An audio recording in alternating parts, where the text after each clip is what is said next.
Bonjour, bonsoir à toutes et à tous, c'est Kevin pour les Ludovores. Deux petites annonces, très rapidement, avant que vous ne sautiez d'un chapitre à l'autre, hein, je vous connais. En même temps, je ferai la même chose à votre place devant une vidéo d'une telle longueur à chaque semaine, hein, bien évidemment. Mais deux petites annonces que vous avez trouvées un petit peu sorties nulle part. Première, mon téléphone est pété. Du coup, quelle influence ça a sur le menu? Pourquoi tu nous parles de ça, Kevin? Simplement parce que généralement, j'utilise les temps de transport en commun pour faire mes recherches sur les projets du menu crowdfunding à venir, et du coup, qui dit téléphone pété dit pas de moyen de faire ça durant les transports en commun. Du coup, j'ai pu bouquiner beaucoup, ce qui était très bien, mais j'ai pas du tout préparé ce menu comme à l'accoutumée. Donc ce sera bien plus court pour chacun des projets. Je vais faire un truc très condensé parce que j'ai pas eu le temps de bosser tellement dessus. Bon, on va essayer de faire au mieux malgré tout, on va essayer de faire en sorte que ça se voit le moins possible, et heureusement, il y a assez peu de matière cette semaine. En fait, si, il y a beaucoup de projets, mais il y en a très peu qui sont vraiment intéressants. Vous allez voir qu'il y a beaucoup d'entrées cette semaine, beaucoup de petits projets assez peu intéressants, subjectivement parlant, ouais, plus ou moins. On verra bien ce que vous en pensez de votre côté. Et la deuxième annonce dont je parlais un petit peu plus tôt cette semaine, cette fois-ci est plus en rapport avec le menu crowdfunding de la semaine suivante, hein, de la semaine prochaine en réalité. Donc ce sera le menu crowdfunding, enfin ça aurait été le menu crowdfunding du 28 avril. Qui n'aura pas lieu. Donc cette semaine, ce sera le menu crowdfunding comme à l'accoutumée. La semaine prochaine, il y aura un petit saut, donc je reviendrai une semaine plus tard pour la simple et bonne raison que la semaine prochaine, samedi dimanche, je serai au Tokyo Game Market pour le boulot, et du coup je serai dans l'incapacité de filmer le menu crowdfunding. Donc à moins que Xavier se trouve une révélation, un regain d'énergie et qu'il nous fasse un menu crowdfunding, mais bon, je dirais qu'il y a une chance sur 1 milliard, ou que par pur hasard, quelqu'un comment dirais-je, se porte candidat, hein, pour me remplacer l'espace d'une semaine. Après tout, pourquoi pas, un guest sorti nulle part, hein, ça pourrait être drôle. Il n'y aura donc pas de menu crowdfunding le 28 avril à venir. Donc voilà, sachez-le, en tout cas pour ceux qui n'auront pas encore sauté au prochain chapitre, bien évidemment. Du coup, on y va tout de suite avec les entrées. Elles sont très nombreuses, mais généralement assez peu intéressantes en réalité. Quelques petits plats par-ci par-là, et puis je crois 2 ou 3 desserts si mes souvenirs sont bons, mais qui iront assez vite malgré tout, parce que le premier, c'est une, comment dirais-je, nouvelle campagne qui a déjà connu une première campagne par le passé qui est quasiment identique, donc il n'y a pas vraiment d'intérêt.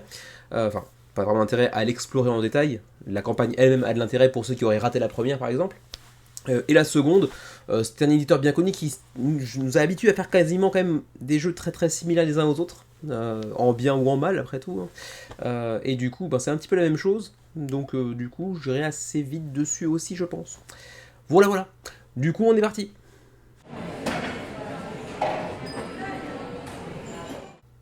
Les entrées de cette semaine vont aller encore plus vite qu'à l'accoutumée, hein, donc on va mettre les gaz, et ça tombe bien, on va parler justement de train avec Dice of Steam, un petit roll and write en print and play, hein, comme chaque semaine quasiment.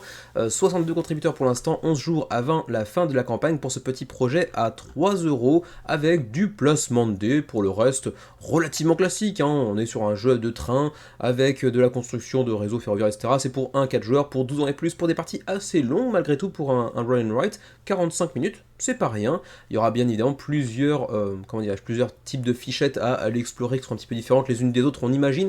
Des cartes de différents pays apparemment, j'ai cru voir que récemment la Suisse avait été débloquée, quelque chose comme ça. Il y a aussi un mode solo bien évidemment pour tous ceux qui pourraient être intéressés par le projet. Voilà, je vais pas passer plus de temps que ça, c'est assez joli en termes de direction artistique pour un petit print and play, c'est plutôt joli. Donc voilà, ça peut être assez sympatoche, et puis comme à l'accoutumée, hein, avec des print and play, vous prenez pas de gros risques, hein, avec 3€ le pledge, ça va, même si c'est pas un très bon jeu, vous n'aurez pas hypothéqué votre baraque. C'est le 6e projet de Polterdice qui nous vient de Pologne. Voilà pour Dice of Steam qui est financé, parce que bon, les print and play sont très faciles à financer, mais il y a quand même très peu de contributeurs, hein, 78 au moment où je vous parle. On reste sur du print and play, cette fois-ci avec Trolling Stones, le petit jeu de mots avec le mythique groupe de rock et certainement volontaire. Un petit print and play avec des règles extrêmement simples, c'est pour 2 à 4 joueurs pour des parties de 15 à 20 minutes environ, c'est pour 7 ans et plus, donc c'est relativement accessible, vous vous en doutez. Et puis ça a une petite direction artistique sympatoche, là encore financé assez facilement, 17 € de seuil de financement, on a rarement vu aussi bas, mais bon en même temps on a rarement vu aussi peu de contributeurs pour l'instant, 13 contributeurs seulement, 13 jours avant la fin de la campagne, pas de règles en français non plus, donc ça devrait pas intéresser grand monde. Visuellement ça ressemble un petit peu à du tic-tac-toe, je sais plus comment ça s'appelle, comment ça s'appelle en français déjà, j'ai oublié, mais bon vous aurez certainement la référence. Bon visuellement c'est pas plus vilain qu'autre chose, mais bon ça vend pas du rêve non plus. Voilà donc pour Trolling Stones en PNP uniquement. Pour tous ceux qui s'apprêtent à se marier ou qui connaissent des couples sur le point de se marier, Wedding Countdown pourrait être une idée de cadeau assez fun, ma foi. Pour l'instant, 36 contributeurs ont pensé ça en tout cas. 14 jours avant la fin de la campagne, le projet est financé. On est encore sur un taux de financement vraiment ridicule, sauf que là, c'est pas un print and play en plus. C'est donc Wedding Countdown qui se joue en 5 à 15 minutes pour des parties de 5 à 15 minutes, pardon, je me répète. Je suis fatigué, 2 à 6 joueurs pour 7 ans et plus, voilà, c'est juste un jeu de placement de cartes avec une sorte de grille à réaliser, avec une DA qui est pas vilaine du tout ma foi, hein, de ce point de vue là c'est plutôt joli, avec la thématique du mariage, qui vaut ce qu'elle vaut, qui pour l'instant n'a pas attiré grand monde, il reste 2 semaines avant la fin de la campagne, pas de version française non plus, donc bon, il y a aussi ça à prendre en compte bien évidemment, mais bon, vous me direz ce que vous en pensez pour Wedding Countdown. On remercie tous Alpha Fighter de me permettre de faire cette blague très très méta, de dire qu'ils se prennent une grosse droite au niveau de la jugulaire, avec seulement 12 backers, c'est un échec critique pour la campagne mexicaine qui nous vient donc de Wolf Villain Games, dont c'est le premier projet sur Kickstarter, un jeu de baston, truc qui fait penser un petit peu aux jeux vidéo des années 90, début 2000, c'est pas très joli, c'est aussi du print and play je crois, hein, si j'ai bien compris, ouais voilà, 7 €, voilà, c'est vraiment visuellement très random, ça ressemble à plein d'autres trucs qu'on a pu voir par le passé, je sais pas ce que ça vaut, c'est pour des parties d'1 heure, pour 1 à 2 joueurs, 12 ans et plus, il me semble qu'il y a peut-être pas une VF en PDF, quelque chose, non c'était pas ce projet là, je me suis mélangé avec un autre projet. Quoi qu'il en soit, des personnages asymétriques, un petit peu de variété en termes de gameplay entre les uns et les autres, vous aurez aussi des petits items que vous pourrez manipuler pour amocher vos adversaires.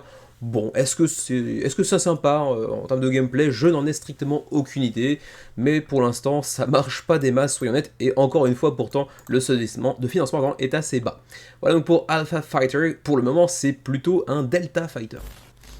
En réalité, celui-ci, j'aurais bien aimé prendre un petit peu plus de temps pour vous en parler et le placer en réalité dans les plats principaux de la semaine et non dans les entrées, mais il se trouve que Grail Games prend aussi un petit peu le bouillon sur GameFound avec seulement 187 backers, alors qu'on est quand même face à un éditeur assez renommé malgré tout. Alors certes, ils font pas des grosses campagnes généralement, mais Grail Games, c'est quand même un nom sur lequel il faut compter.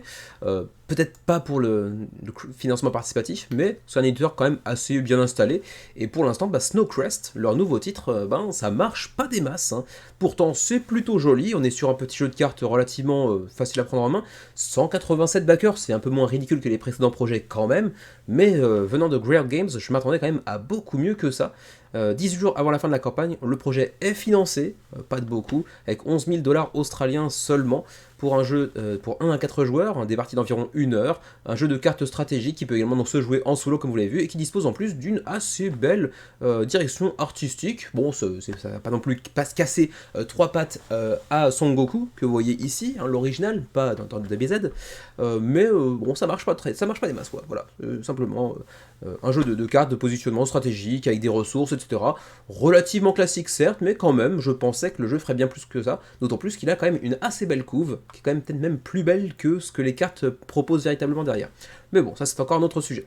Un pledge à 37 $, qui plus est, donc c'est pas très cher, en même temps c'est essentiellement des cartes, il y a quelques plateaux par-ci par-là, quelques ressources relativement classiques également en termes de matériel. Bon, je m'attendais quand même à un petit peu mieux en termes de résultats pour Snowcrest. Est-ce qu'il y avait aussi une version un petit peu deluxifiée? J'ai l'impression que oui, avec le Scarlet Pledge. Non, c'est peut-être un upgrade pack. Est-ce qu'il y a de la deluxification? Oui, je crois que les tokens sont désormais en bois peut-être. Ouais, ça, en bois plutôt qu'en carton. Bon, j'ai pas fouillé plus que ça la campagne, mais je pensais quand même que le jeu ferait bien mieux que ça. Voilà donc pour ce qui est de Snowcrest de Rare Games, actuellement sur GameFound, près de 200 backers, 18 jours avant la fin de la campagne, et toujours pas de VF non plus pour celui-ci. En revanche, une VF, il y en a bien évidemment une pour Disobey, malgré le titre anglophone, pour la simple et bonne raison qu'on est sur une campagne française qui nous vient de chez Ulule actuellement, lancée il y a 4 jours au moment où je m'enregistre. Bon, on est sur un seuil de financement assez bas également, donc c'est financé en l'état, mais il y a seulement 26 contributions pour l'instant, donc penchez-vous un petit peu sur son sujet, même si vous l'avez vu, on est sur un jeu avec une configuration un peu particulière, 5 à 8 joueurs. C'est pas forcément facile de trouver 5 joueurs, 8 encore moins évidemment, c'est pour 12 ans et plus, pour des parties relativement courtes de 25 minutes, et comme à l'accoutumée, quand je vous parle d'un projet de Ulule, je vous laisse découvrir un petit peu la page par vous-même, parce que bon, c'est en français, donc vous n'avez pas tellement besoin de moi, soyons honnêtes.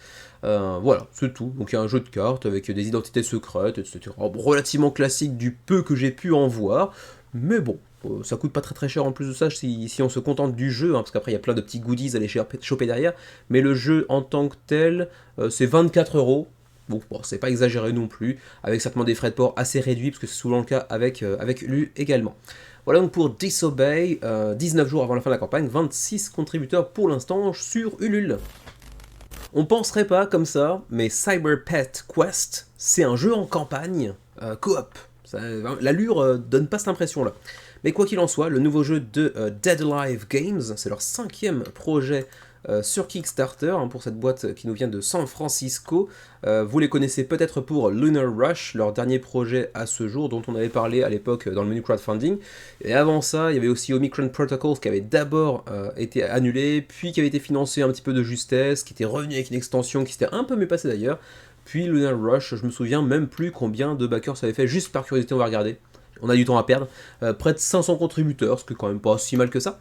Et donc ils reviennent avec Cyber Pet Quest, qui pourrait devenir leur campagne la plus réussie à ce jour, puisque en l'espace de 3-4 jours de campagne, on est déjà à 425 contributeurs et 22 500 € d'engrangés pour une campagne qui est largement financée.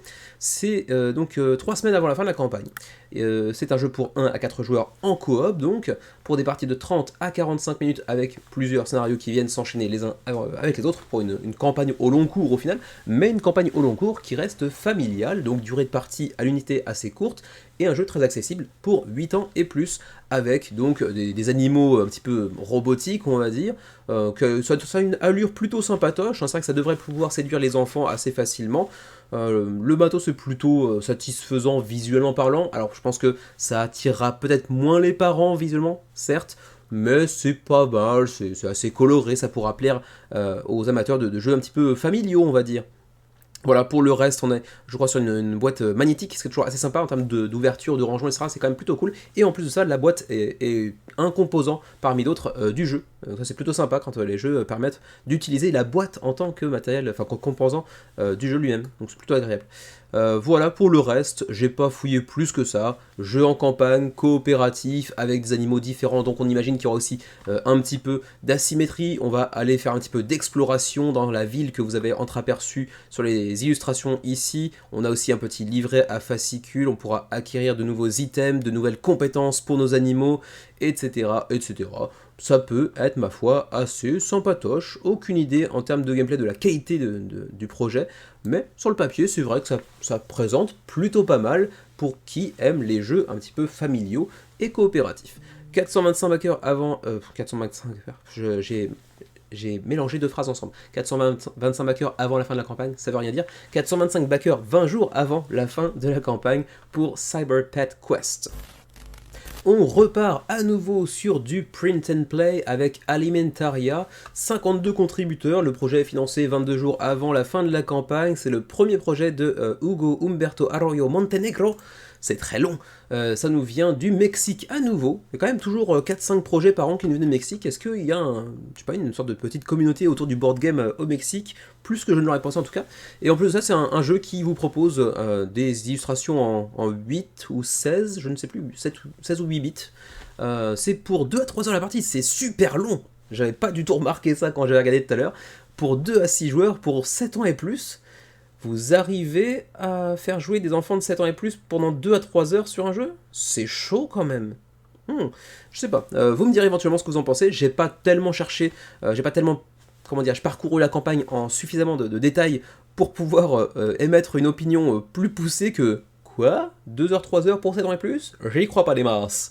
On verra bien, mais en tout cas c'est vrai que visuellement pour les amateurs de 8 bits ou 16 bits, je ne sais jamais, ça pourrait être assez attrayant hein, pour les nostalgiques des années 80-90, ce qui n'est pas spécialement mon cas en tout cas en termes de graphisme en tout cas, voilà. Mais bon, je suis quand même assez circonspect quant à la durée de la partie vis-à-vis du public visé. Bon, je sais pas, vous me direz ce que vous en pensez. Voilà donc pour Alimentaria, 52 contributeurs 22 jours avant la fin de la campagne, pas de VF non plus, et c'est aussi en print and play. À vouloir aller trop vite, on dit un peu n'importe quoi ou on fait n'importe quoi. Désolé.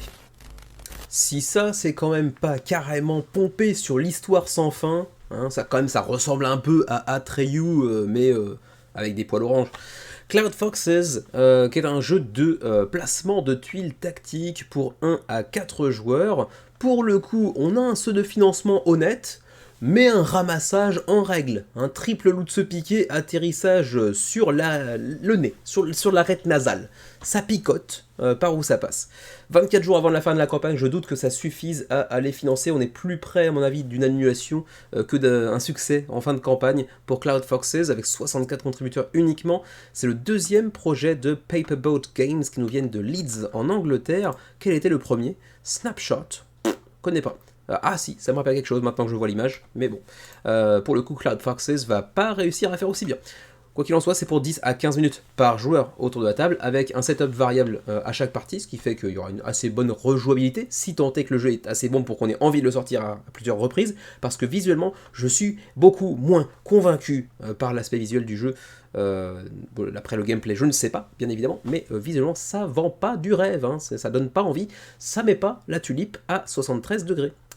Voilà, je passe assez rapidement parce que, encore une fois, c'est pas très joli. Mais bon, le placement de tuiles c'est populaire, ça a le vent en poupe depuis quelques années, donc pourquoi pas mal foi. Voilà pour Cloud Foxes, 64 contributeurs, 24 jours avant la fin de la campagne, et oui, quand même, c'est un petit peu moche. Et je vous avais dit qu'il y aurait beaucoup d'entrées, hein. On n'en est pas encore à la fin des entrées, hein. C'est assez bourratif en termes d'entrées, hein, ce coup-ci.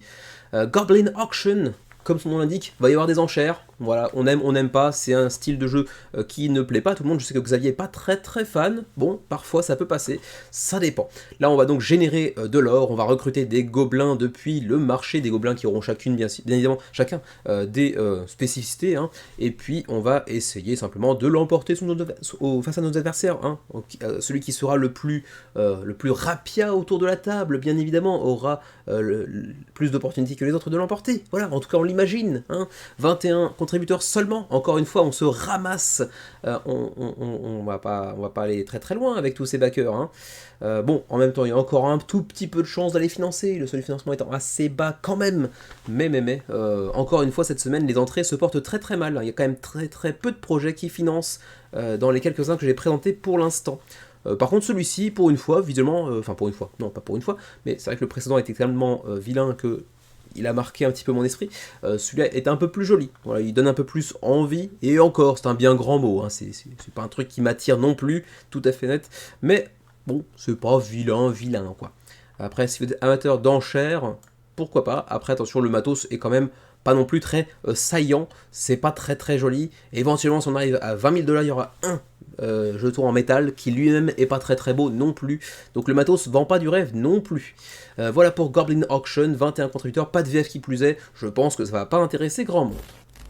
J'ai failli me faire avoir, hein. Ils m'ont induit en erreur parce que Redline, c'est une licence qui fait masse de backers, mais pas chez cet éditeur-là. Donc ça va être une licence qui est partagée par plusieurs éditeurs, ou enfin je sais pas, c'est peut-être libre de droit, aucune idée. Quoi qu'il en soit, Redline Payday, de chez Cameron Duker cette fois-ci, bah ça marchote, mais sans plus. 136 contributeurs seulement, 12 000 € d'engrangés, donc c'est financé.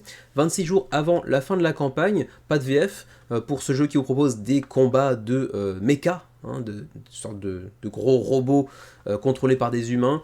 Voilà, c'est relativement classique, un jeu de confrontation avec de la gestion de main, différents types de pouvoirs dans tous les sens. C'est pour 2 à 3 joueurs, on est sur un jeu qui en plus de ça est un expandable card game, donc un jeu qui va venir s'enrichir de multiples extensions à travers le temps. D'ailleurs, ce n'est pas la première, hein. On est déjà au 5e projet de l'éditeur, et je crois que c'est tout à propos de Redline, hein. Ouais, c'est le 4e financé en tout cas, parce que le premier avait raté. Celui-ci, non, c'est les autres avaient financé. Donc le premier seulement avait raté. Et donc, c'est juste un jeu qui vient s'enrichir d'une nouvelle extension, quoi, en gros. Donc si vous n'avez pas suivi les précédentes, il y a quand même assez peu de chances que ça vous intéresse. Par contre, si vous avez suivi les précédentes, sachez que cette nouvelle extension vient vous ajouter de nouvelles factions, donc encore plus de rejouabilité, encore plus de combos à aller imaginer. N'ayant jamais joué moi-même à Redline, je ne saurais pas vraiment vous en dire quoi que ce soit à propos de la qualité. Ça va être un jeu relativement classique de ce point de vue-là, en termes de gestion de main, de combos à aller imaginer, de factions asymétriques, etc. Mais bon, je suis pas hyper convaincu. En plus de ça, il y a beaucoup de texte et pas de VF, donc si vous n'êtes pas trop ami avec la langue de Shakespeare, n'y allez pas. Redline Payday, 136 backers, 26 jours avant la fin de la campagne.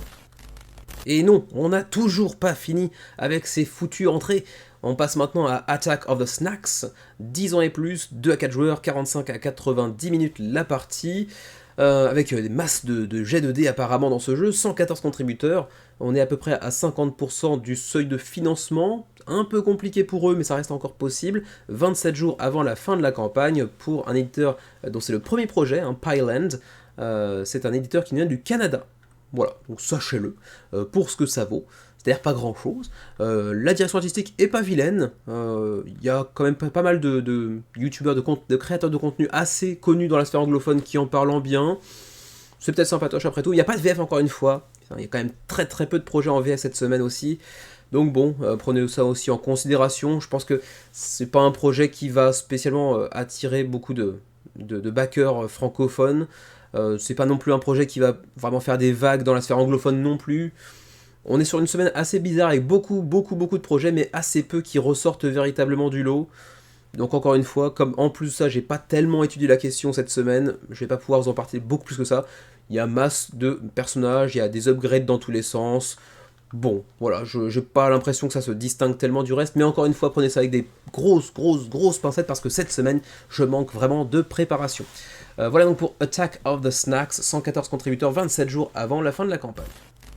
On reste sur un jeu de cartes, avec un jeu de confrontation de cartes avec Spellstorm, qui a connu une refonte graphique assez violente, parce que je l'avais vu il y a 1 ou 2 ans, il ressemblait pas du tout à ça. 62 contributeurs, 28 jours avant la fin de la campagne, ça se passe pas très bien encore une fois, mais au moins le seuil de financement étant assez bas, il y a peut-être encore un espoir pour eux. Jeu de confrontation de cartes asymétriques, c'est Keith Bergen qui nous envoie son 6e projet dans la face sur Kickstarter. Peut-être connaissons-nous les autres projets du gars, même pas. Pour être tout à fait honnête, je me rappelle pas du tout de ses précédents projets. Il y en a un qui a été financé 3 fois. Ouais, bref, on s'en fout.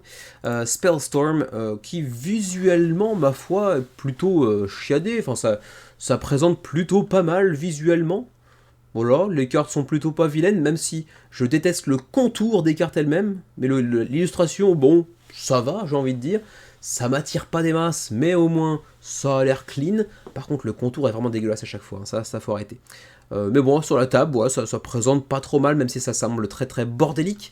Le reste, c'est donc un jeu de confrontation. Vous allez acquérir de nouvelles cartes, vous faire des combos dans tous les sens.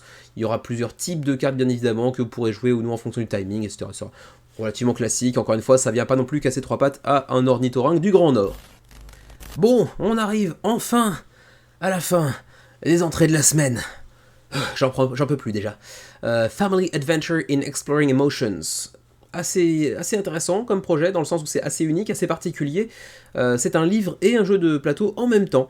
Pour l'instant, ça a quand même attiré 411 contributeurs, donc c'est plutôt pas mal. 28 jours avant la fin de la campagne, près de 25 000 € d'engrangés pour le premier projet de Hey Feelings. Le nom de l'éditeur est assez naze. Et donc, vous allez le voir, vous avez donc une boîte avec à l'intérieur des éléments de jeux de société ainsi que des livres qui sont tout autant de plateaux ou de composants de jeux. C'est plutôt sympatoche. C'est pour 15 à 45 minutes la partie, pour 1 à 4 joueurs, pour 3 à 9 ans. Donc les parents ne peuvent absolument pas jouer à ce jeu. Donc non, hein, si vous regardez la vidéo, a priori, on a un public généralement qui a plus de 9 ans, donc non, vous n'avez pas le droit de jouer à Family Adventure in Exploring Emotions. d'autant plus qu'il n'y a pas de VF, donc ça va pas intéresser grand monde. Ça pourrait vous intéresser si vous êtes parent éventuellement, ça a l'air sympatoche sur le papier, mais pas de VF, quand on joue avec des enfants, c'est souvent un petit peu un no-go, pour utiliser un anglicisme qui plus est. Voilà, c'est à peu près tout ce que je peux vous dire. Visuellement, ça doit être assez attirant pour des enfants, à mon avis. C'est typiquement le type d'illustration qui attire l'œil pour des petits, et c'est vrai que c'est assez choupi. Ça se présente plutôt pas mal, je trouve. Et donc chacun des plateaux va représenter un sentiment. On voit ici donc la peur, l'empathie, l'anxiété, l'ennui, la colère, l'amour. Voilà, j'imagine que chacun de ces plateaux va se jouer un petit peu différent, avec des objectifs différents, etc. Mais en tout cas, en termes de projet, de proposition, c'est assez original. Le matériel également, avec les livres qui sont cachés dans le matériel, dans la boîte d'Omatos en dessous, c'est plutôt sympa. J'aime bien l'idée, c'est un truc que je pourrais éventuellement me voir jouer avec mon fils dans quelques années, mais bon, sans VF, c'est quand même un petit peu compliqué. Après, si le jeu est un beau succès, pourquoi pas, dans quelques années, voir une VF débarquer. C'est quand même un univers assez universel, donc ça pourrait se vendre très facilement aussi, à mon avis, à l'étranger. Pour l'instant, 411 contributeurs, 28 jours avant la fin de la campagne, et près de 25 000 € d'engrangés pour Family Adventure in Exploring Emotions. Et c'était enfin, donc, la dernière entrée de la semaine. On va pouvoir passer maintenant aux plats principaux. Il y en a 1, 2, 3, 4, 5, 6, 7, quand même. Il y a masse aujourd'hui, hein.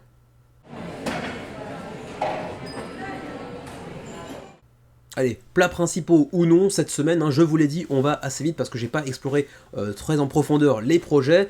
Celui-ci, vous pourrez m'excuser parce que il n'y a pas besoin de rentrer tellement dans le détail. Tout le monde maintenant connaît Mindbug Battle Fruits, enfin Mindbug en tout cas, Battle Fruits peut-être pas parce que c'est la nouvelle extension qui fait l'objet de cette campagne, mais Mindbug, il a quand même pris la communauté ludiste par surprise il y a quoi, 2 ans. Il est arrivé ensuite grâce à Yellow, je crois, en VF. Là, encore une fois, on voit que j'ai pas checké suffisamment avant la campagne, enfin, avant de filmer cette vidéo, mais je crois me rappeler que c'était Yellow, qui s'occupait de Mindbug. Si c'est pas le cas, vous me corrigerez. Quoi qu'il en soit, Mindbug revient donc sur GameFound avec une nouvelle extension, Battle Fruits. Et pour l'instant, ça se porte plutôt très bien. 2375 backers et 230 000 € d'engrangés, 2 semaines avant la fin de la campagne. The Perfect Entry or Expansion Point. Entry, ça voudrait dire qu'il s'agit potentiellement aussi d'un standalone. Oui, c'est ça. Start fresh with 2 standalone sets. Donc vous n'aurez, autrement dit, pas besoin du jeu de base pour pouvoir profiter de Battle Fruits. Mais c'est également une extension dont vous pouvez aussi apparemment le mélanger au jeu de base. Intéressant sur le papier, pour venir un peu renouveler l'expérience de Mindbug, ce petit jeu de duel qui a été conçu par Richard Garfield, enfin co-conçu par Richard Garfield, le papa, j'ai dit le parpa, oui, j'ai dit le parpa. C'est un papa qui a une forme de parpaing, voilà, c'est une blague de papa. Quoi qu'il en soit, c'est le concepteur de Magic quand même, entre autres, de Bunny Kingdom et bien d'autres encore, qui est derrière Battlefruit, derrière Battlefruit oui, mais derrière avant tout Mindbug, qui nous revient donc avec cette extension slash standalone, qui vient donc enrichir un jeu déjà très très populaire, qui aura aussi une VF, bien évidemment, hein, comme le jeu de base a déjà une VF et connaît déjà un beau succès en boutique. C'est toujours pour 2 à 4 joueurs, pour 15 à 20 minutes la partie, pour 8 ans et plus, avec pour rappel ce mécanisme de confrontation assez simple où on joue, je crois, 3 cartes en permanence, et puis il y a ce petit twist du Mindbug où on peut choper une carte de notre adversaire à tout moment pour en utiliser des capacités qui rendent ça un petit peu chaotique mais intéressant. J'y ai encore jamais joué donc je ne saurais pas vous en parler plus en détail, mais bon, le jeu a suffisamment fait parler de lui jusqu'à présent pour que vous ayez déjà vaguement connaissance de comment ça se joue. Et là toujours un petit peu cette direction artistique très très jolie. J'aime beaucoup la DA de Mindbug de manière générale, mais là en plus de ça, on prend des fruits et on transforme ça en êtres vivants, c'est plutôt fun. Ici Mangonade par exemple, hein, la grenade forme de mangue, Dragon Fruit, bon là pour le coup c'est vraiment le nom d'un fruit. Donc c'était assez facile. Topinambour, voilà, c'est assez dégueulasse du coup pour ce que c'est de l'illustration là. Et voilà donc plein de nouveaux pouvoirs aussi à aller découvrir j'imagine dans cette extension slash standalone. Et on pourra aussi désormais jouer en tag team, parce que je me demande si le jeu de base c'était uniquement pour 1 contre 1. Mais là en tout cas quoi qu'il en soit, avec cette nouvelle expérience de tag team, vous pourrez jouer aussi en 2 contre 2, ce qui pourrait assez sympathiquement renouveler l'expérience aussi. Voilà donc pour ce qui est de Mindbug Battle Fruits, mais quand même avant de poursuivre, Rappelons que on est passé aux plats principaux, donc il faut aussi que je mentionne brièvement les niveaux de pledge. Alors d'abord, vous avez le Starter Menu, donc uniquement le nouveau contenu, donc Battle Fruit, plus le mode qui vous permet de jouer à 2 contre 2, 35 €. Ensuite, Deluxe Menu, New Deluxe Content, donc tout le nouveau contenu en Deluxe, pour 55 €.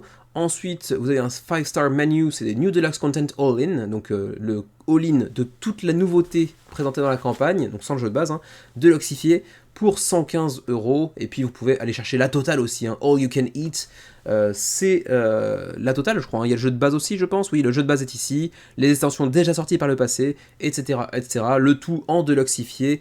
239 €, ça commence à coûter très très cher par contre, hein, sachez-le. Ensuite pour le shipping rapidement, qu'on doit mentionner aussi maintenant qu'on est passé dans les plats principaux. Pour l'Union Européenne, c'est la zone 4.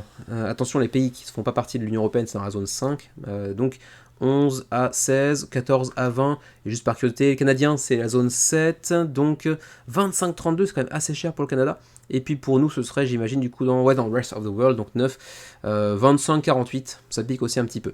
J'aimerais bien tester un jour Mindbug, parce qu'il a l'air d'être assez sympatoche. Xavier n'avait pas l'air d'être conquis, mais moi, je pense que ça me plairait bien malgré tout.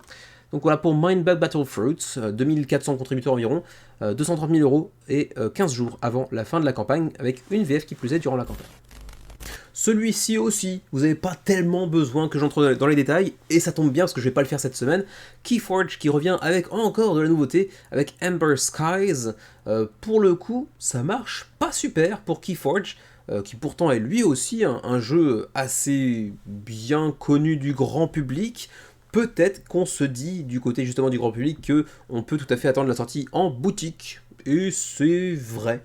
D'ailleurs, on vient à l'instant de parler d'une campagne pour Mindbug qui est co-conçue par Richard Garfield. Et bien la même semaine, également sur GameFAQ, on est avec un autre jeu de Richard Garfield à nouveau. Présent la même semaine sur 2 campagnes à la fois, le gars est actif. Bon, en même temps, il n'est pas grand chose, c'est les éditeurs qui ont décidé de lancer la campagne en même temps, j'imagine. Et donc Keyforge qui vient s'accompagner d'une nouvelle extension, hein, encore plus de cartes pour ce jeu de deck building de 2 joueurs, 30 minutes la partie, avec un univers de sci-fi assez mignon, assez joli, c'est plutôt bien présenté. Pour rappel, je crois que la spécificité de Keyforge, c'est que quand vous achetez des decks, jamais personne ne reçoit la même chose, en fait, si j'ai bien compris. Mais c'est un jeu qui vient s'enrichir de toute façon de nouvelles extensions assez régulièrement, il y aura beaucoup de contenu. C'est encore un gouffre à Tunas, bien évidemment, vous vous en doutez. D'ailleurs, je l'imagine que les pledges, il y a moyen de dépenser masse de thunes aussi, j'imagine. Oui, notamment pour les boutiques, hein, 1500 avec plein de boosters dans tous les sens. Là. Mais il n'y a pas de jeu de base apparemment. Ça doit pouvoir être un standalone, peut-être bien, à moins que...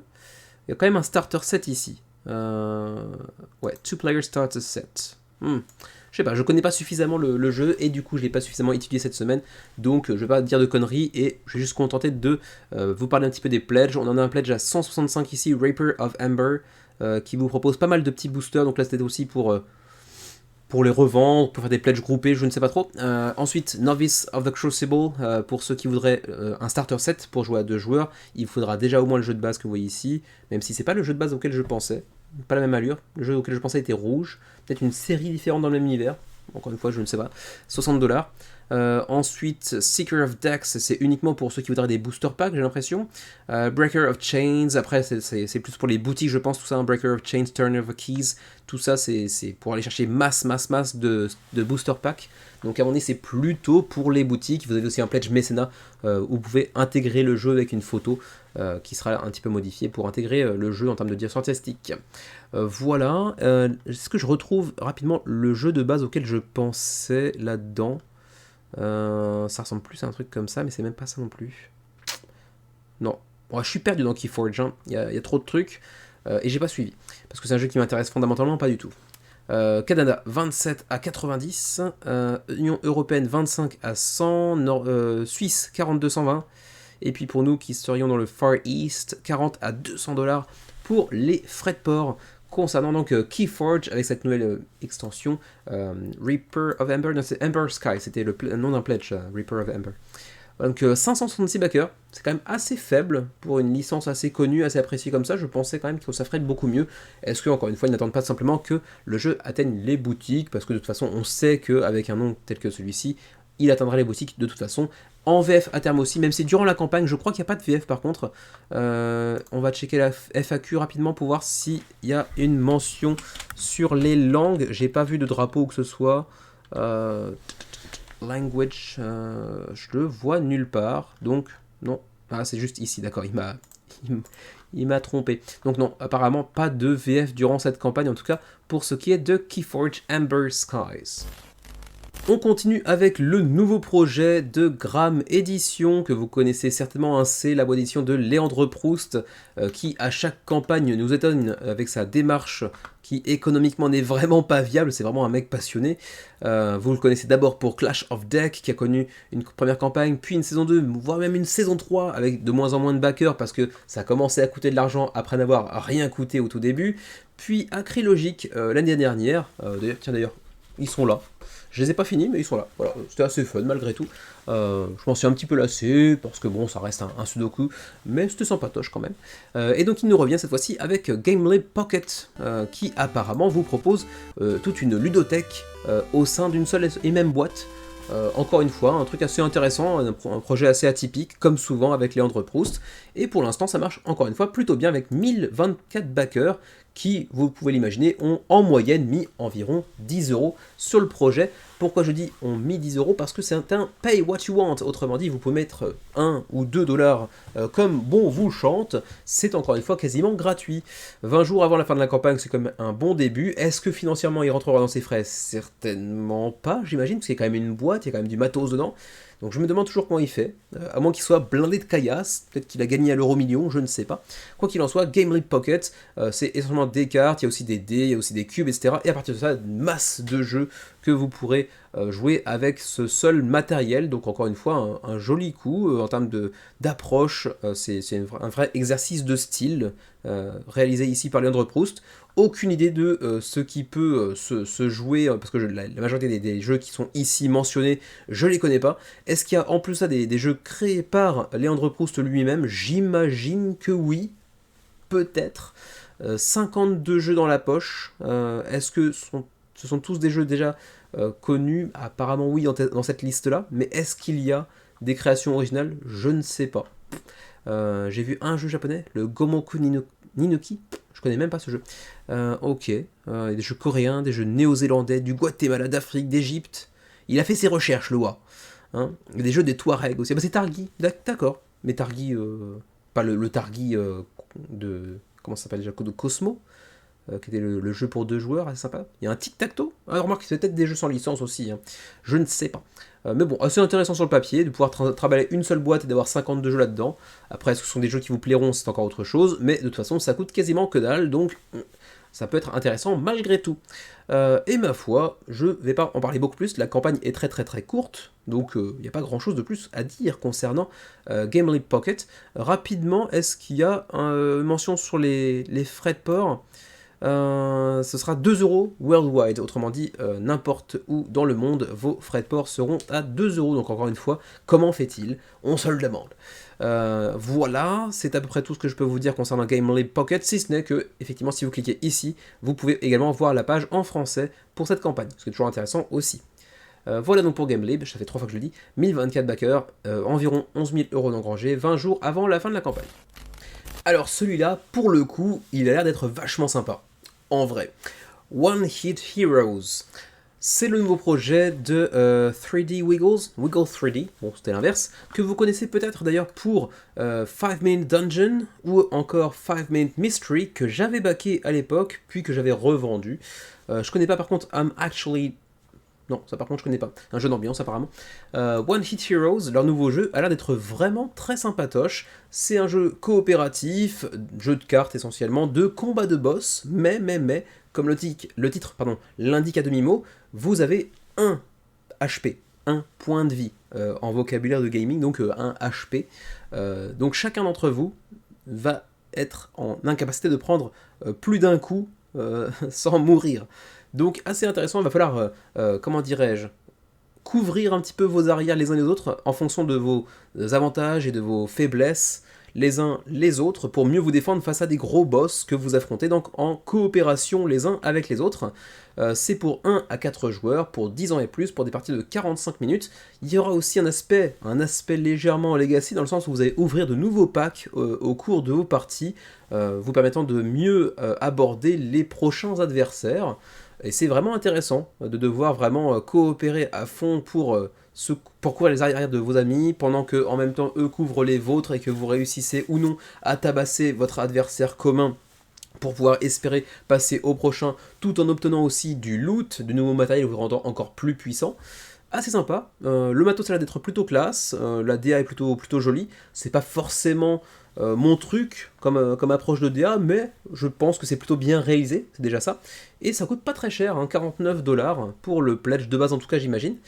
Petite overview, donc petit résumé bref de ce que vous propose l'expérience de One Hit Heroes. C'est un jeu donc de boss battle, donc vous allez voir un boss face à vous tous en coop, en 4 contre 1, ou en 3 contre 1, ou en 2 contre 1 peut-être.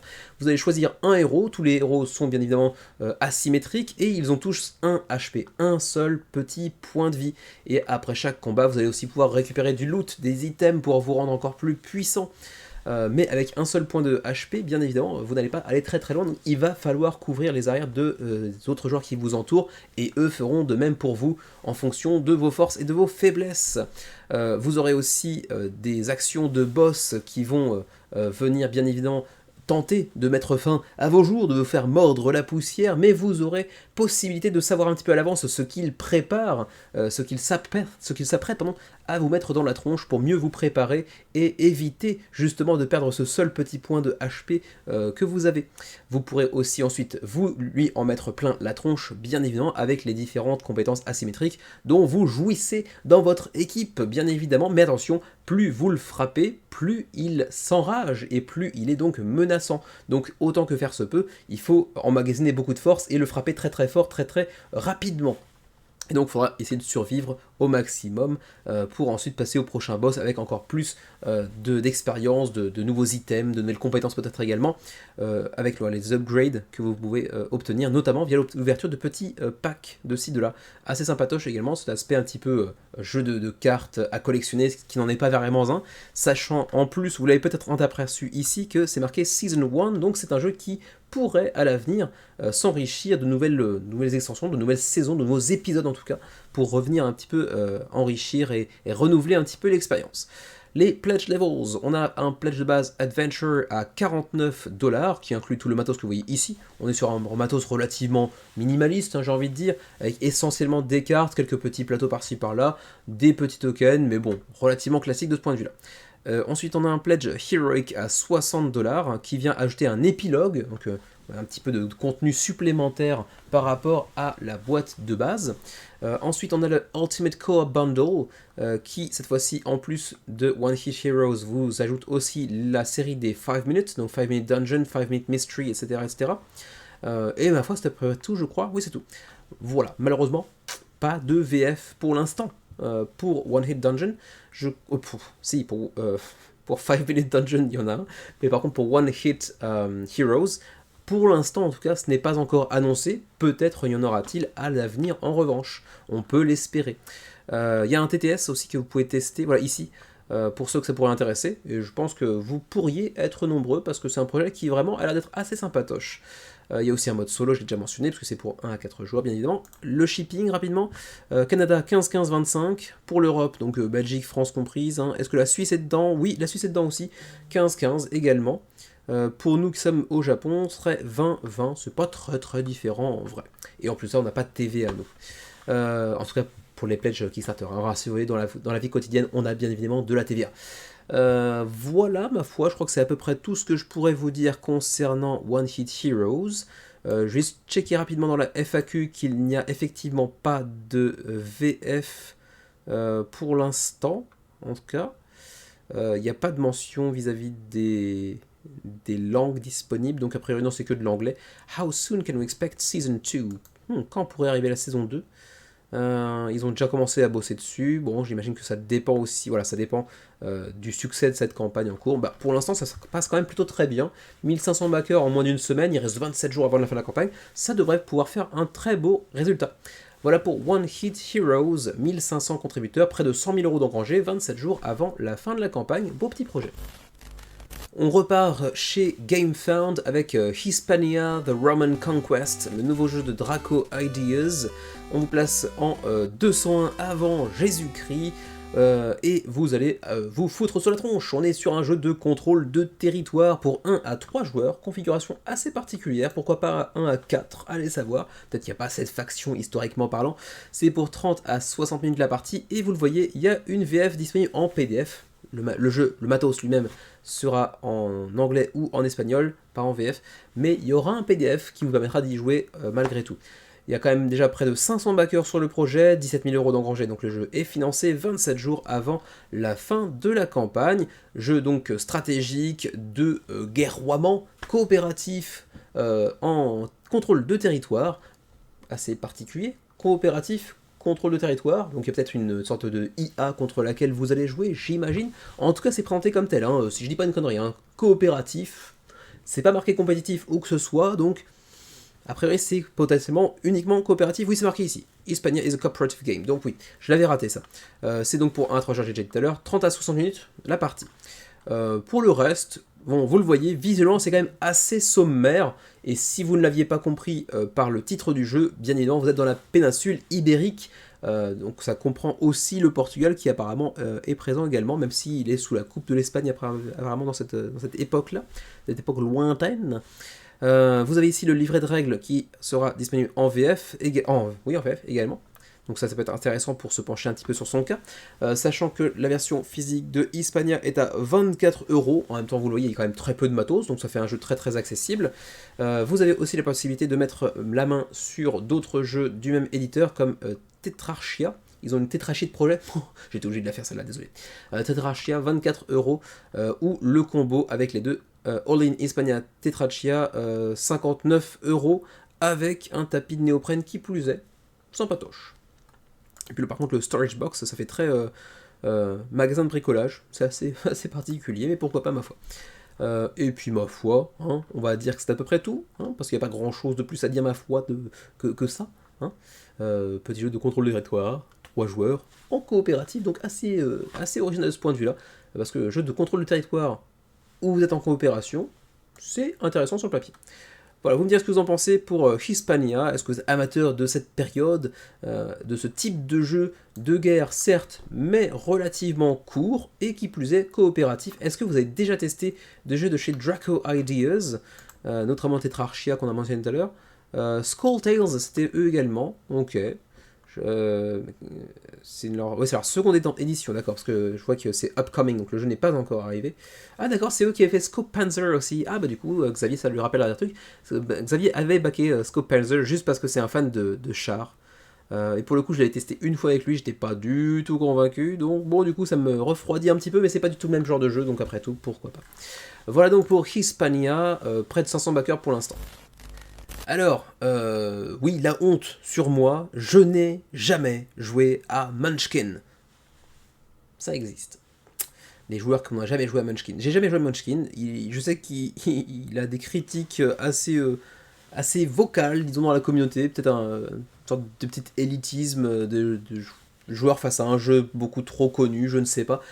J'ai jamais joué. Quoi qu'il en soit, Munchkin Big Box. Donc pour ceux qui voudraient la totale, c'est l'heure éventuellement de vous regrouper du côté de chez BackerKit cette fois-ci. En tout cas, pour l'instant, 3250 backers se sont déjà rués sur la campagne. Et pour BackerKit, c'est plutôt un joli chiffre. 450 000 $ d'engrangés, 27 jours avant la fin de la campagne. Et comme je l'ai dit, hein, Munchkin, j'y connais absolument que dalle. Donc je vais pas vous en parler très en détail. Hein. C'est pour 3 à 6 joueurs, c'est pour des parties de 1 à 2 heures, pour 10 ans et plus, et c'est vrai que même si j'ai jamais joué à Munchkin, j'ai toujours trouvé ça assez vilain, visuellement parlant. Hein, c'est pas très beau, hein, je vais pas non plus aller jusqu'à dire que C'est dessiné avec les pieds par un cul-de-jatte, hein, mais je trouve ça assez vilain quand même. Mais bon, je pense que c'est une approche artistique qui plaît à certaines personnes malgré tout, hein, l'approche un petit peu simpliste, quasiment enfantine. Moi, ça m'attire pas outre mesure, voilà. Bon, je sais même pas vraiment de quoi il retourne, Munchkin. Est-ce que c'était pas du deck building ou quoi? Je ne sais absolument pas. Vraiment, c'est un jeu sur lequel je me suis jamais penché. Je sais juste que c'est hyper connu, mais c'est à peu près tout. Quoi qu'il en soit, la Big Box est à 125 $, c'est quand même assez chaud, assez cher. Vous pouvez en prendre deux pour amortir un petit peu, mais ça c'est pour du retailer, donc c'est pour les boutiques. Est-ce qu'il y a moyen de faire des pledges groupés? Je ne sais pas. Et donc ça contient le jeu de base, ainsi que les extensions, donc 2, 3, 4, 5, 6, etc. etc. Voilà, le tout, vous avez ici un petit aperçu dans une grosse boîte qui va contenir la totalité de ce qui est sorti jusqu'à présent pour Munchkin. Est-ce que ça veut dire que c'est fini pour Munchkin, qu'il n'y aura plus jamais de nouveautés? Je ne sais absolument pas. Mais bon, il y a quand même pas mal d'amateurs visiblement, puisque quand même après moins d'une semaine de campagne, on est quand même à plus de 3400 backers je crois si je me souviens bien. Donc c'est quand même un jeu qui a une certaine réputation et une certaine cote d'amour malgré tout, quoi qu'on en dise. Juste rapidement les Project Timeline and Shipping. Voilà, Shipping. Alors, Timeline, ça va se terminer le 16 mai pour ce qui est de la campagne. Ensuite, Fulfillment, donc livraison, devrait commencer fin 2024. Donc, campagne qui devrait potentiellement être livrée assez rapidement, pour Noël peut-être. Voilà donc pour Munchkin Big Box. Vous me direz si vous y avez joué. C'est pas mon cas. Si vous y avez joué, n'hésitez pas à me dire ce que vous en avez pensé. Est-ce qu'il mérite toutes ces critiques qu'on entend souvent à son propos? Je ne sais pas. C'est vrai qu'en tout cas, visuellement, j'aime pas trop. Mais bon, ça c'est encore autre chose. 3200 backers, et non 3400 quand j'étais là. 27 jours avant la fin de la campagne du côté de chez BackerKit. Je vais pas trop vite. Alors celui-ci, si on s'en réfère uniquement au nombre de contributeurs sur la campagne, il aurait dû être placé dans les entrées de la semaine, mais en vrai je le suivais depuis quelques mois et j'aimais beaucoup la DA, donc je me suis dit je vais quand même me permettre de le mettre dans les plats principaux, me mettre un petit peu en lumière parce qu'il est très joli et le gameplay a l'air d'être assez sympatoche. Il s'agit de Castle Up, un jeu dans lequel vous allez bâtir votre cité médiévale et donc le château et tout ce qui l'entoure, avec masse de synergie, de combos à aller imaginer, même si en termes de gameplay, il s'agit uniquement d'un petit tableau building, donc construction de tableaux avec différentes cartes que vous pourrez aller choper pour élargir un petit peu votre royaume, votre ville, le château et ses entourages, on va dire, et essayer de faire un maximum de combos, de synergie entre les cartes, tout en attaquant celles de vos adversaires potentiellement également. C'est actuellement une campagne qui a accueilli 185 contributeurs, avec une campagne très longue, 41 jours encore avant la fin de cette dernière, 5700 € d'engrangés, donc c'est financé, pas de grand chose, mais c'est financé, et c'est un projet qui vient de Barcelone et de Martí Granducci Pregona, premier projet de Wally Games apparemment, sur Kickstarter. C'est pour des parties de 60 minutes, donc quand même assez long malgré tout pour un jeu de cartes, 2 à 4 joueurs, et c'est pour 12 ans et plus, avec vraiment une très belle DA. J'aime beaucoup ce que propose le jeu en termes visuels, j'aime beaucoup. Par contre, il est vrai, je me suis fait la réflexion hier en checkant un peu la campagne, que les cartes sont assez riches en iconographie. Alors, l'iconographie en elle-même n'est pas compliquée, je crois qu'il y a 4 ressources, si j'ai bien compris dans le jeu. Quelques petites icônes supplémentaires par-ci par-là, c'est pas compliqué, mais il y a beaucoup d'icônes sur chacune des cartes. Donc bon, ça peut être un truc qui déplaît à certaines personnes. Au-delà de ça, continuons avec un petit peu les éléments de gameplay. Vous aurez différentes orientations pour vous mener à la victoire. Vous aurez des cartes militaires, donc avec des constructions de type militaire, donc pour mener un siège ou pour mieux défendre votre cité par exemple. Vous avez aussi des cartes qui vont développer votre économie, votre commerce éventuellement, des cartes défensives et puis des cartes de merveille également, comme ici une cathédrale par exemple, une tour ou que sais-je encore, et puis votre carte de château bien sûr, hein, qui sera un petit peu centrale à votre gameplay, vous vous en doutez. Des cartes d'action également, et puis des cartes de tokens, de ressources. Il y aura 4 types de ressources, donc manpower, donc la main d'œuvre, de l'or, de la bouffe, et ça j'ai oublié des matériaux je pense. Voilà. Ensuite, continuons, donc The Game, les cards avec donc les différents types de cartes, donc je l'ai dit tout à l'heure, hein, économie, comment dirais-je, militaires, etc., etc., avec les icônes qui vont être nécessaires à leur construction, les icônes qui vont pouvoir potentiellement vous fournir, selon telle ou telle condition, si elle est placée avec telle autre carte à ses côtés, ça va aussi fournir ça, etc. Donc vraiment plein de synergies, plein de combos à aller imaginer, avec 4 ressources pour payer les cartes en question. Il y aura aussi du combat, si vous envoyez par exemple votre, comment dirais-je, votre équipement de siège attaquer le mur d'enceinte de notre voisin de gauche par exemple, vous pourrez potentiellement l'endommager, voire même la détruire, mais il pourra potentiellement la réparer également. Plein de combos à aller imaginer. Assez sympatoche. Au final, les points vont décider du vainqueur autour de la tablée. Comment sont attribués les points? Là par contre, j'ai pas checké suffisamment en détail. Mais bon, sur le papier, je trouve ça assez intéressant malgré tout. Vous pouvez télécharger le jeu en print and play, je l'ai dit très vite donc je vais le répéter quand même, vous pouvez télécharger le jeu en print and play pour 6€, c'est quand même pas très cher, mais bon pour un print and play, ceci dit 6€ c'est plutôt dans la norme, un petit peu plus cher même. Ensuite sinon si vous voulez... Oh là là là, il est tard, il est 23h, je commence à fatiguer un peu. Si vous voulez exclusivement une version en physique, il vous faudra prendre la version Kickstarter que vous voyez ici à 22€, ce qui reste relativement abordable. Sinon, pour 25€, vous pouvez aussi avoir votre nom dans le livret de règles. C'est sympatoche, toujours quand même d'avoir son nom dans le livret de règles, mais bon, c'est pas non plus... ça va pas changer le monde non plus. Pour ceux qui voudraient faire des mini-pledges groupés, c'est jouable également. 2 copies, 6, mais ça c'est juste pour les boutiques éventuellement. Behind the Scenes Edition, 130€, on est sur un pledge mécénat, puisque vous allez aussi recevoir un prototype du jeu. Voilà. Build Your Own Castle, donc là encore une fois pledge mécénat, mais vous pourrez aussi avoir votre château à vous, j'imagine. We'll create a new castle card exclusively for you. Donc vous aurez une carte qui n'appartiendra qu'à vous, qui ne sera présente dans aucune autre copie d'autres backers. Bon. True Queen and King, Special Delivery. Will personally deliver your copy, dressed in medieval attire. Ok, ils viendront livrer le jeu eux-mêmes chez vous, habillés d'un accoutrement médiéval, si vous casquez pour 2500€.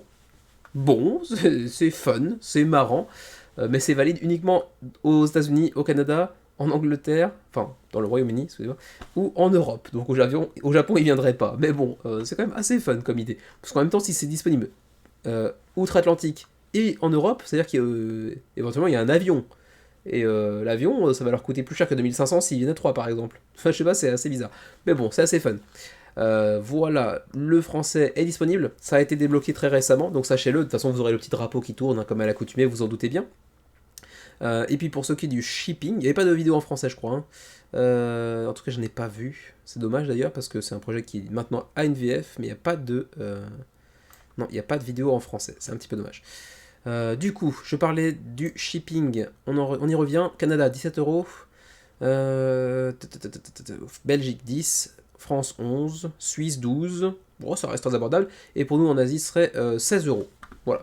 Pour ce qui est des frais de port de Castle Up, un projet qui moi me plaît plutôt pas mal. Est-ce que j'irai jusqu'à le baquer? Peut-être pas quand même, mais quand même j'aime bien, je trouve ça sympatoche. Si jamais sur le marché de l'occasion au Japon par miracle je tombe dessus, pourquoi pas, mais de là à le baquer quand même peut-être pas. Communauté, allons voir, il n'y a pas de japonais? En tout cas, pas visible. Il y a 11 Français déjà sur le projet, ce qui est pas, c'est pas tant que ça en même temps, mais vous allez me dire, le projet fait quand même que 186 backers pour l'instant, donc oui, c'est assez logique finalement. Voilà donc pour Castle Up, 186 backers, 41 jours avant la fin de cette très longue campagne. Et du coup, c'est le dernier plat principal de cette semaine. Il est 23h10, les desserts, je vais les filmer demain. Ouais, ça va être un petit peu ric-rac en termes de temps, mais je filmerai ça demain parce que là je suis claqué. Et je dois faire le chapitrage pour une vidéo qui sera sortie déjà, lorsque vous verrez cette vidéo, qui sera sortie vendredi je pense, sur... bah tiens, je vais passer en plein écran, parce que vous n'avez plus besoin de voir Castle Up. Ah bah non, parce que du coup j'ai pas fini la vidéo. Donc non, j'ai pas fini la vidéo, il reste les desserts, donc non. Je vous en reparlerai de toute façon, du coup, dans l'outro, la conclusion de cette vidéo. Mais du coup, je vais faire le chapitrage d'une vidéo qui sera déjà sortie avec Xavier, en binôme, sur le top 100 BGG et les jeux qu'on n'a pas encore testés dedans et qu'on aimerait tester. Voilà, j'ai vendu la mèche avant d'arriver à la conclusion de la vidéo, mais c'est pas grave, j'en reparlerai quand même. On verra ceux qui suivent. Mais du coup, à dans 3 secondes pour vous, mais à demain pour moi.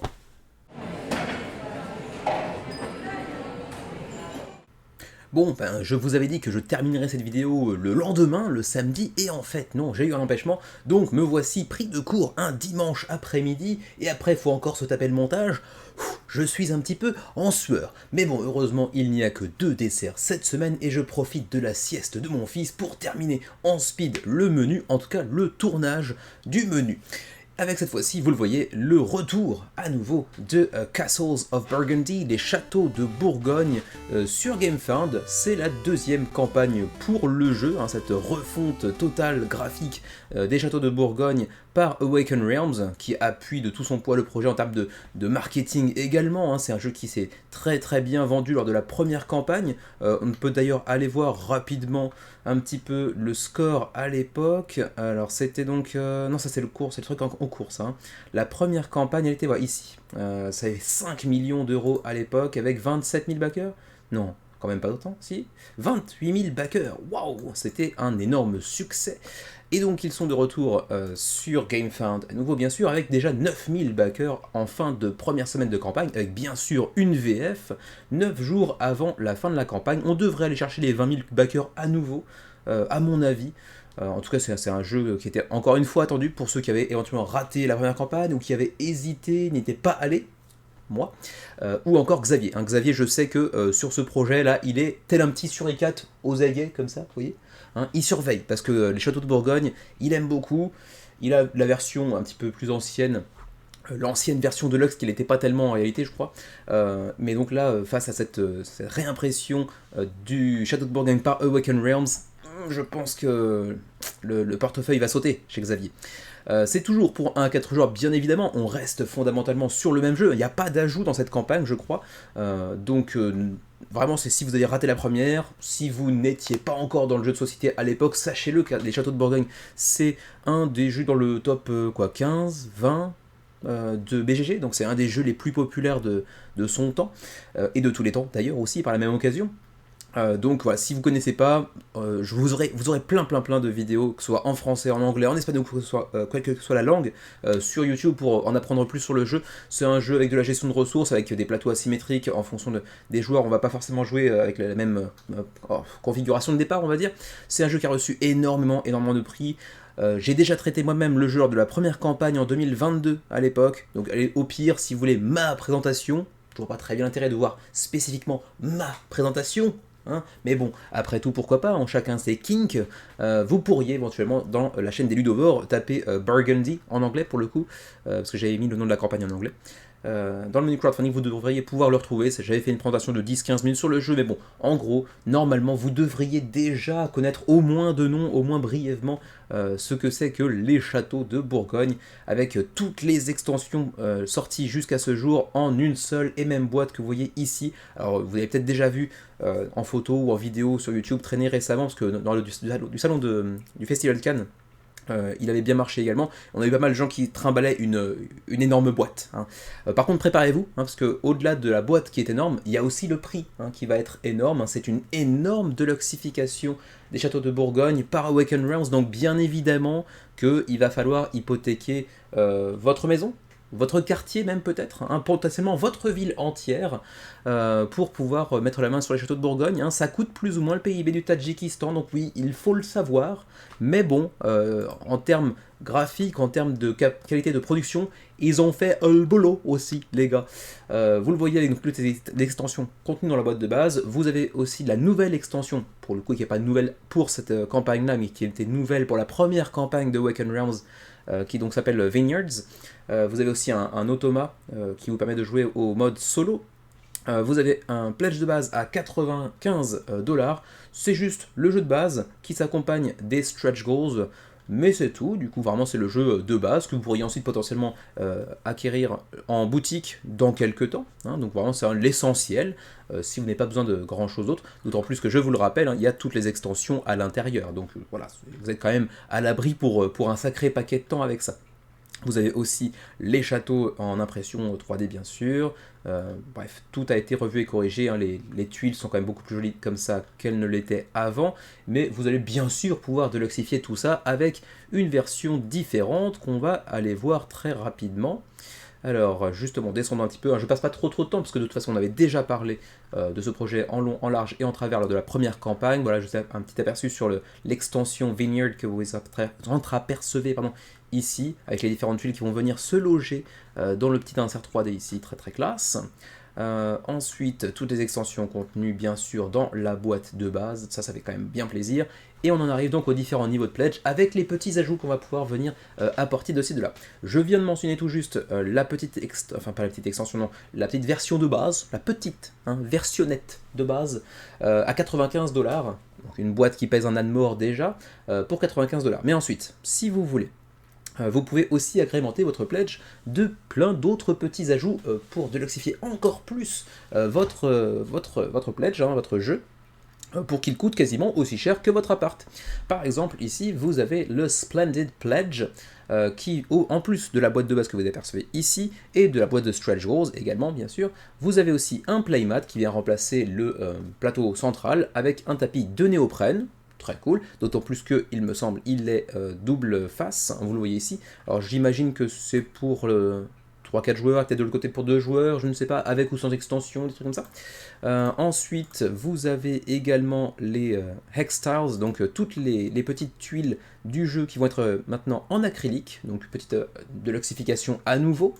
Apparemment qui a connu un très très bel accueil des joueurs, donc apparemment les tuiles en acrylique sont quand même vraiment très très sympas, toche. Pareil également acrylique pour les tokens également, ça me semble être un petit peu moins intéressant, mais bon après tout pourquoi pas. Donc tout ça dans le pledge à 165$. Sinon vous avez aussi le add-ons pledge à 165$ également, même prix, mais ça c'est si vous avez déjà le jeu de base.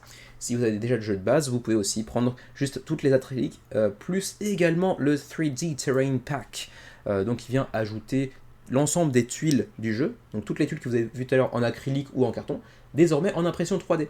On va aller voir ça, ça pique, ouais. Donc voilà, tout ce que vous pouvez obtenir, tout ce que vous placez dans votre petit royaume, le tout en impression 3D. Bon là c'est vrai que sur la table ça doit avoir une présence complètement folle. Est-ce que en termes d'ergonomie, en termes de qualité de jeu, est-ce que c'est vraiment mieux? Ça par contre je ne sais pas, mais visuellement par contre ça pète sa maman. Donc ça c'est pour le add-on pledge. Donc la différence avec ce qu'on a vu juste ici avec le Splendid Pledge, c'est qu'il n'y a pas de jeu de base, donc attention à ça. Par contre, il y a les impressions 3D de la totalité des éléments du jeu. Donc c'est ça qui vient aussi pas mal rajouter au prix, bien évidemment. Il y a aussi le playmat, bien sûr. Et sinon, vous avez aussi le all-in de la mort qui tue, le Grand Pledge à 255 boules, 255$.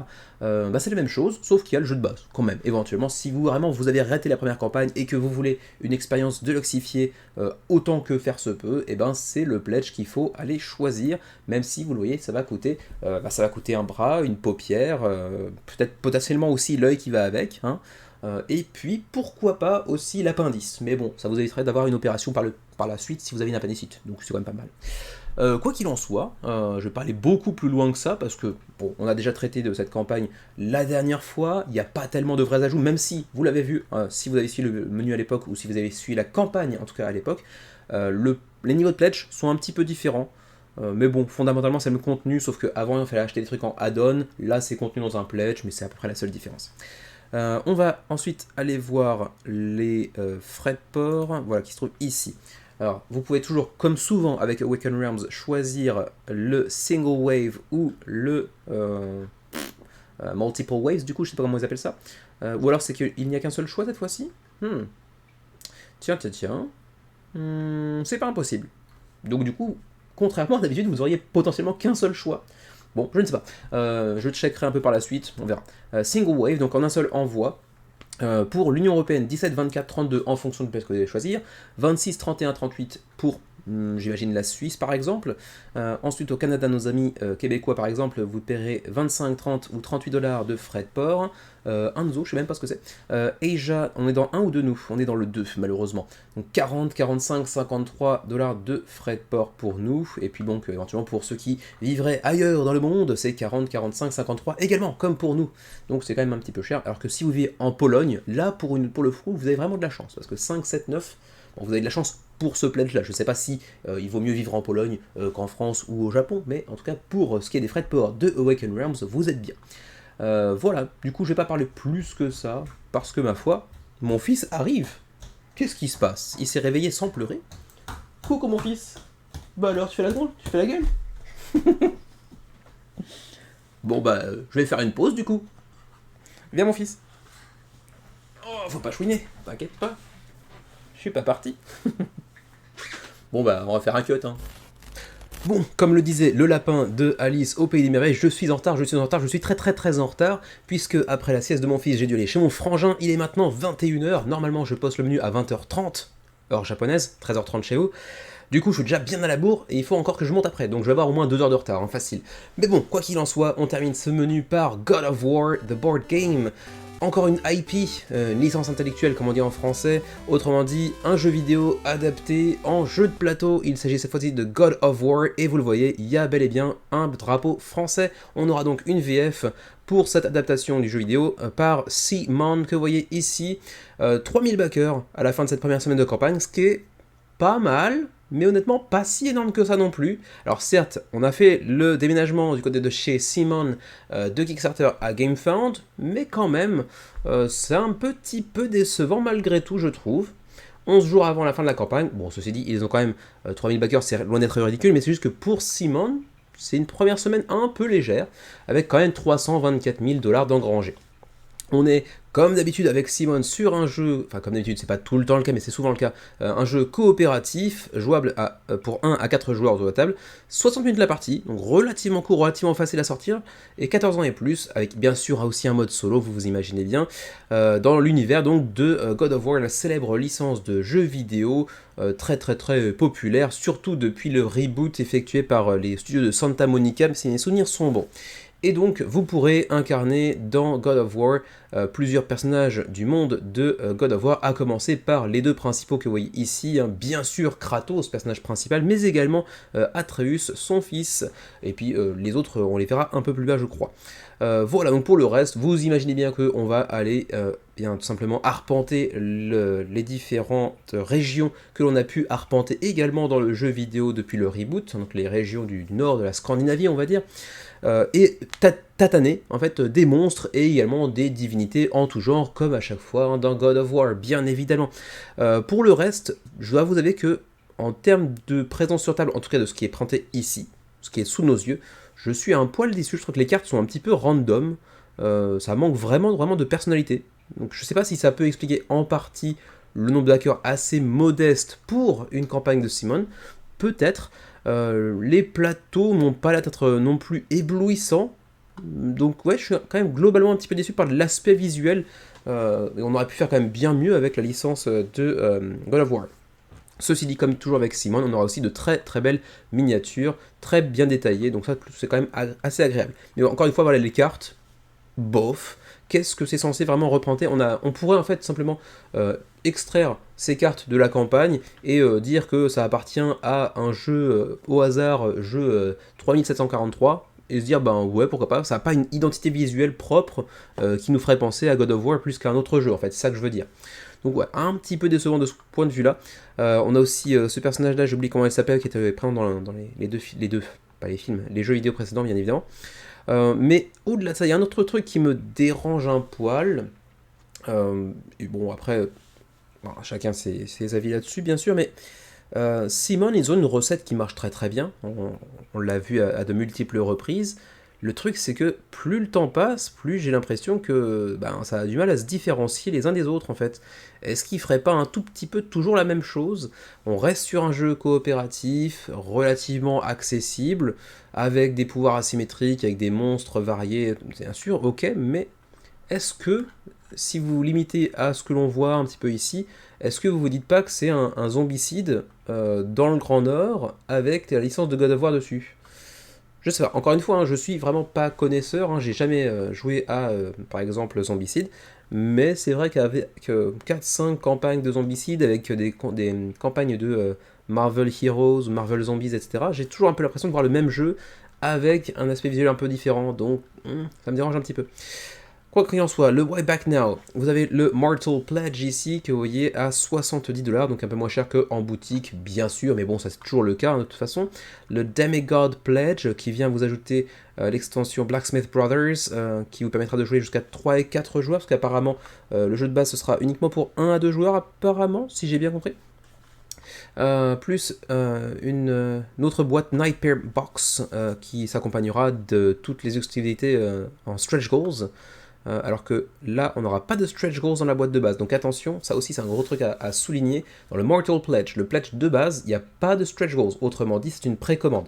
C'est pas une campagne de financement participatif parce que les stretch goals ne sont pas inclus dans le pledge. Donc bon, c'est quand même un pledge un peu moyen. Du coup, autant attendre la sortie en boutique à ce moment-là. Demigod Pledge, par contre, vous aurez des stretch goals en plus de l'extension Blacksmith Brothers. Donc les deux.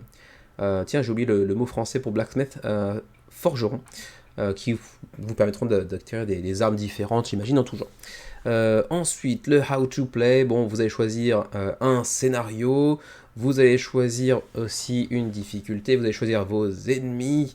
Ensuite, vous aurez bien sûr vos compétences propres. Hein. Vous pourrez aller agrémenter le plateau central du personnage que vous aurez choisi, ainsi que des différentes compétences que vous aurez choisies pour le scénario en question. Ensuite, vous devrez planifier vos actions. Et après, vous devrez aussi, bien évidemment, autant que faire se peut, entrer en synergie avec les autres joueurs autour de la table, que ce soit Kratos, Atreus ou les autres personnages si vous jouez à 3 ou 4 joueurs par exemple. Et vous aurez aussi un plateau réservé un peu plus bas, je l'ai vu, aux adversaires qui auront bien sûr eux aussi leur propre spécificité et bien sûr il faudra réussir à l'emporter, hein, rester vivant et à tataner un maximum de monstres pour espérer s'en sortir. Voilà, relativement classique. Vous avez bien sûr la petite spécificité des deux personnages, hein. Kratos c'est le gros bourrin, c'est le gros tank, et puis Atreus lui est beaucoup plus rapide par exemple. Voilà. Ensuite, continuons. Bon, les monstres qui auront bien sûr eux aussi leur propre spécificité, hein, ils seront plus ou moins faciles à vaincre en fonction du profil de personnage que vous avez incarné, en fonction de la situation, etc., etc. Relativement classique là encore, eux aussi toujours accompagnés par de très très belles miniatures, bien évidemment. Continuons, on a aussi le livret de règles qui était accessible, mais uniquement je crois en anglais, même si la campagne elle était disponible en français pour rappel, hein, des grosses miniatures, hein, jusqu'à 10 cm. Quand même sympatoche. Voilà, le robot qui est ici, hein, mais en anglais, pas encore en VF. Ensuite, les pledges, on va résumer un petit peu, mais si j'ai mentionné tout à l'heure, le pledge Mortal à 70, donc le pledge de base, mais attention, qui n'est pas vraiment un pledge de crowdfunding à proprement parler, puisqu'en fait, il n'y a pas les stretch goals, donc c'est vraiment une précommande. Et par contre, on a le Demigod à 90, donc 20$ de plus, pour avoir accès à l'extension Blacksmith Brothers, qui vous permettra de jouer à 3 et 4 joueurs, contrairement, je crois, au jeu de base. On va quand même aller vérifier rapidement ça. C'est ça, ouais, qui vous permet de jouer jusqu'à 4 joueurs, autrement dit, le jeu de base, c'est jusqu'à 2 joueurs apparemment. Et puis également qui vient s'accompagner par tous les stretch goals sous le nom de Nightmares Box.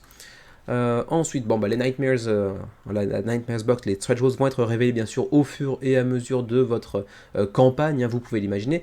Et puis, on peut imaginer aussi que avec ces 2 niveaux de pledge uniquement, on va certainement venir ajouter des niveaux de pledge. Hein, souvent, alors, depuis le déménagement sur GameFound, je ne sais pas, mais souvent Simon nous a habitués à pondre des niveaux de pledge supplémentaires en cours de campagne, y compris un all-in de la mort qui tue l'un des 3, 4, 5 derniers jours.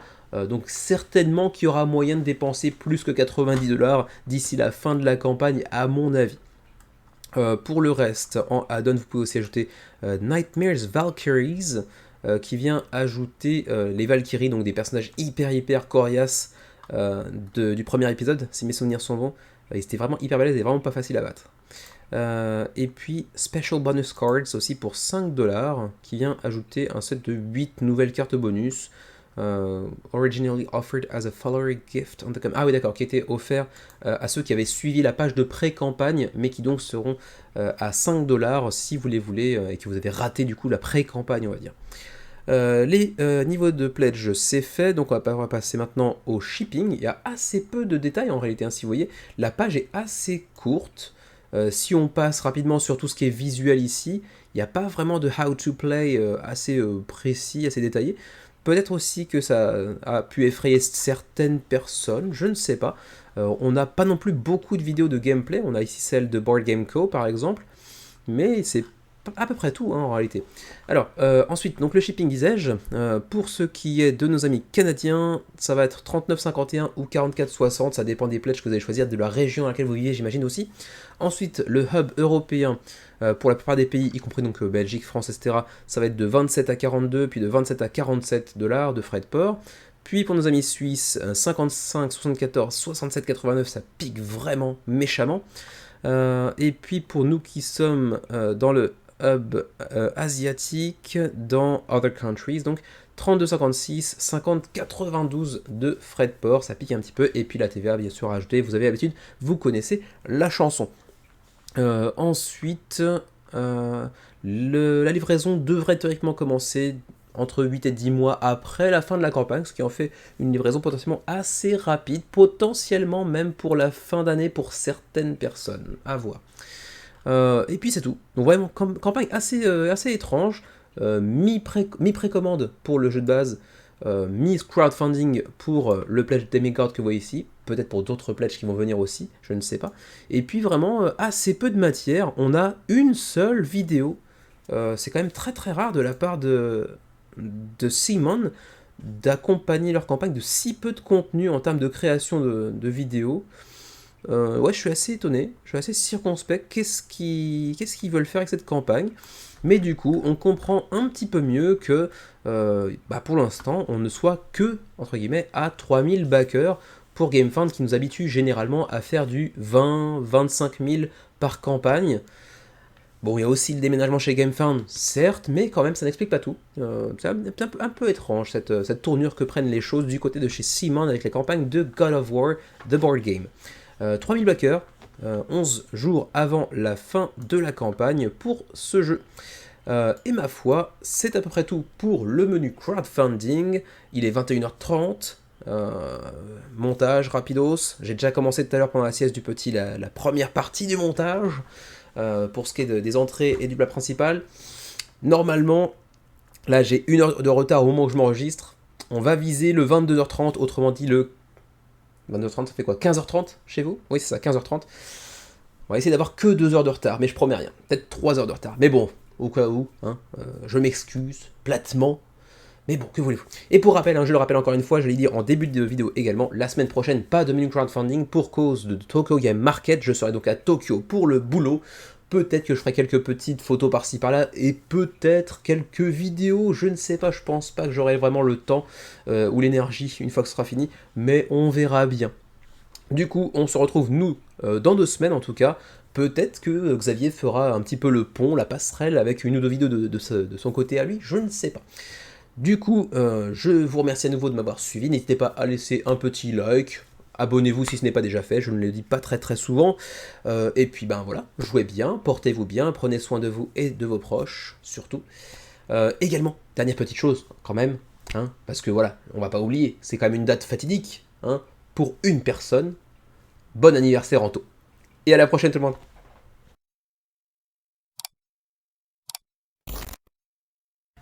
T'as bien dormi mon chéri? Papa, Ouais, c'est papa. Puis il y a Lucas à côté, t'as vu? Papa et Lucas. T'entends l'ambulance? non, Ouais. Allez, on y va? On va se manger un petit 4 heures? papa. Papa, ouais, papa et Lucas. Allez, viens bonhomme, on y va.